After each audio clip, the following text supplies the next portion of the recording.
Ce samedi 19 octobre 2024 débutera la révision de la liste électorale en vue de l'élection présidentielle prévue en 2025. Tous les Ivoiriens sont invités à se mobiliser pour réussir cette opération. Mais qui est concerné par cette opération? Écoutons le président de la commission électorale indépendante, M. Ibrahim Koulibaly Kuibier, lors de son passage devant les sénateurs le 16 octobre dernier pour une séance d'information. Vénérables sénateurs, dans quelques jours, précisément ce samedi 19 octobre 2024, en exécution du décret 2024-792 du 5 septembre 2024, fixant la période et les modalités de révision de la liste électorale, la commission électorale indépendante procédera au lancement de l'opération de révision de la liste électorale 2024-2025, en vue de prendre en compte les mutations intervenues dans le corps électoral. Cette opération débutera donc le 19 octobre 2024 pour prendre fin le 10 novembre 2024. Pendant ces 3 semaines, la commission électorale indépendante va recueillir les demandes d'inscription des Ivoiriens sur la liste électorale, les demandes d'actualisation des données personnelles des électeurs déjà inscrits, y compris celles présentées par les électeurs souhaitant procéder à des changements de lieu de vote, les demandes de radiation des personnes qui ont cessé de remplir les conditions leur permettant de figurer sur la liste électorale. Je veux donc insister sur l'importance et l'inclusion devant caractériser cette opération en ce qu'elle va dessiner le corps électoral pour l'élection très prochaine du président de la République. Vous convenez avec moi et vous mesurez en même temps donc tout l'intérêt. Vu son importance, la commission électorale indépendante a mené, depuis le mois de juillet 2024, une activité intense d'éducation et de sensibilisation sur toute l'étendue du territoire national et à l'extérieur. Nos équipes ont sillonné les chefs-lieux de région, les universités et autres centres de formation. La trame de notre message a été d'exhorter nos concitoyens à exercer pleinement leur droit de participer à la vie politique et au développement de notre pays par le choix des gouvernants.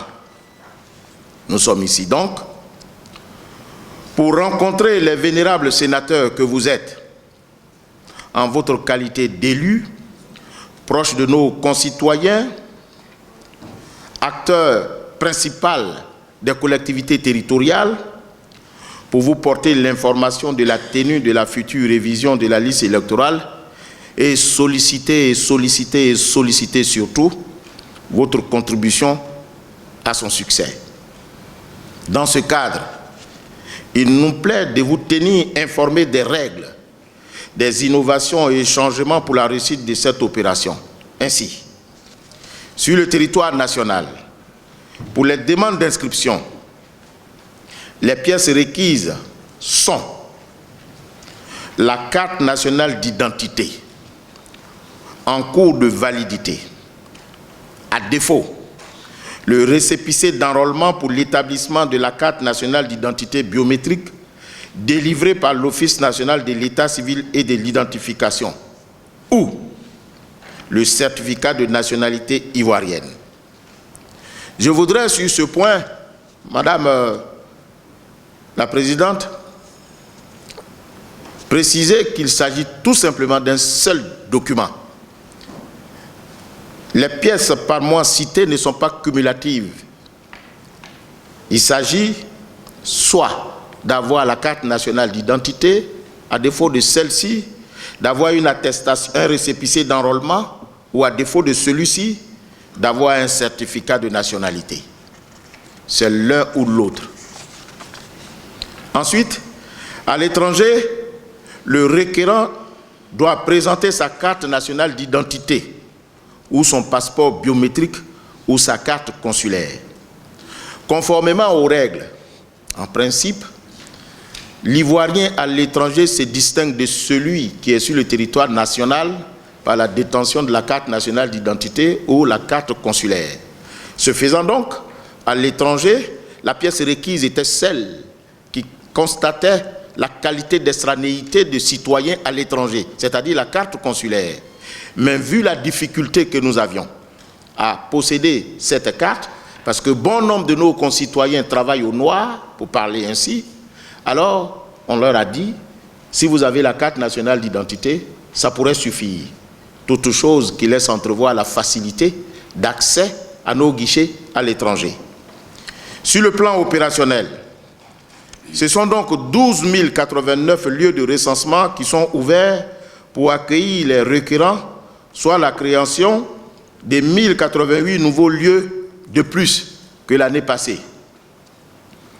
Les agents recrutés pour cette opération, à raison de 3 par lieu de recensement, dont un chef de centre, un agent formulaire et un opérateur tablette tiennent disponibles, suivant le programme ci-après, sur le territoire national, tous les jours, du mardi au dimanche, sauf lundi, de 8h à 17h. À l'étranger, du vendredi au dimanche, de 8h à 17h, heure locale. Comme à l'accoutumée, tout électeur inscrit sur la liste électorale peut changer de lieu de vote en rapportant la preuve de sa nouvelle résidence ou de son nouveau domicile. Toutefois, pour la présente opération, il ne sera plus nécessaire de produire un certificat ou une attestation de résidence pour le changement de lieu de vote à l'intérieur d'une même sous-préfecture ou d'une même commune. Suffisent donc la requête et la carte d'électeur de l'intéressé.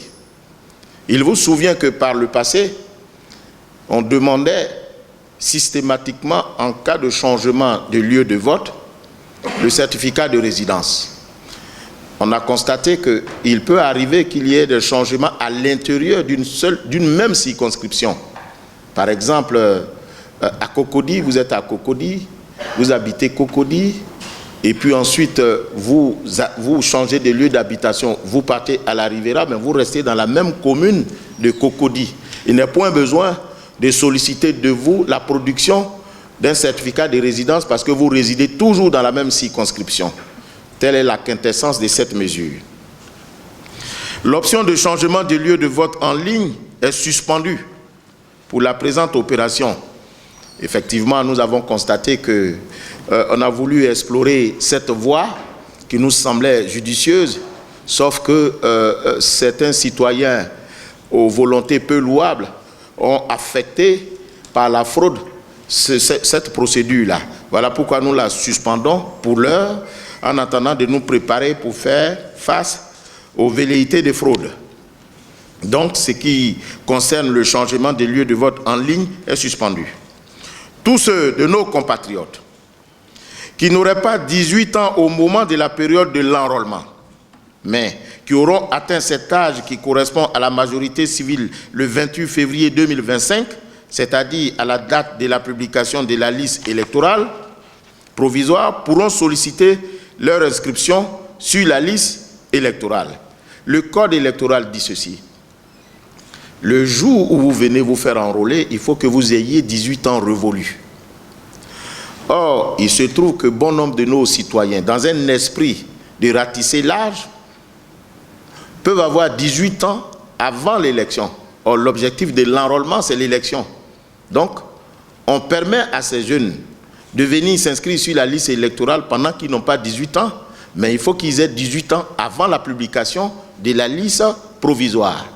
Donc, il faut qu'ils soient nés avant le 28 février 2025. Voilà. Tout ceci pour faciliter la possibilité à nos concitoyens de venir s'inscrire sur la liste électorale. Afin de pallier les questions récurrentes de ressources pour l'établissement des pièces en général et surtout celles pour s'inscrire sur la liste électorale, le gouvernement a décidé de faciliter l'obtention du certificat de nationalité en le faisant délivrer gratuitement.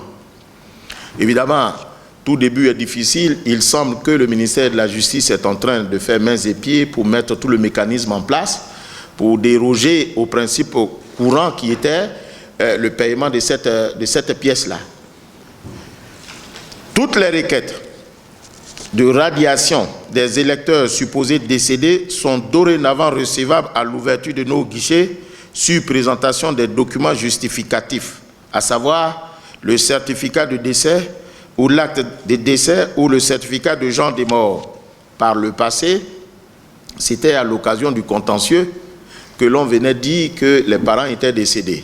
Quand on voyait sur la liste électorale des noms qui avaient été radiés, motif pris de ce qu'ils étaient décédés, c'était en ce moment que l'on pouvait constater effectivement que les parents sont radiés de la liste. Aujourd'hui, nous autorisons, conformément aux dispositions du Code électoral, précisément l'article 12, qui dit que tout électeur peut demander la radiation. Donc, au moment de venir s'inscrire, vous pouvez, si vous avez connaissance avec des pièces justificatives du décès de l'un de vos parents, vous pouvez, à l'occasion de cette inscription, demander sa radiation en produisant le document. Excellence Madame la Présidente du Sénat, vénérable sénateur, vous nous permettrez donc de vous solliciter pour passer le message de la confiance aux partis et aux groupements politiques, à la société civile, aux médias et à la presse et à tous nos concitoyens.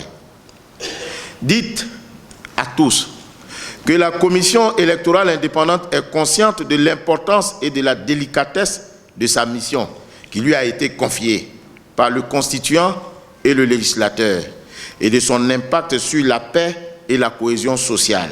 En conséquence, son objectif est de produire, conformément aux dispositions légales, une liste électorale propre et crédible pour un processus électoral transparent et fiable, gage d'élections apaisées pour la stabilité et le développement de notre cher pays. Telle est donc la substance du message dont je suis porteur devant vous, vénérables sénateurs. Je voudrais donc vous remercier de votre aimable attention et certainement à l'occasion des échanges, nous reviendrons sur certains points que nous considérons essentiels. Je vous remercie.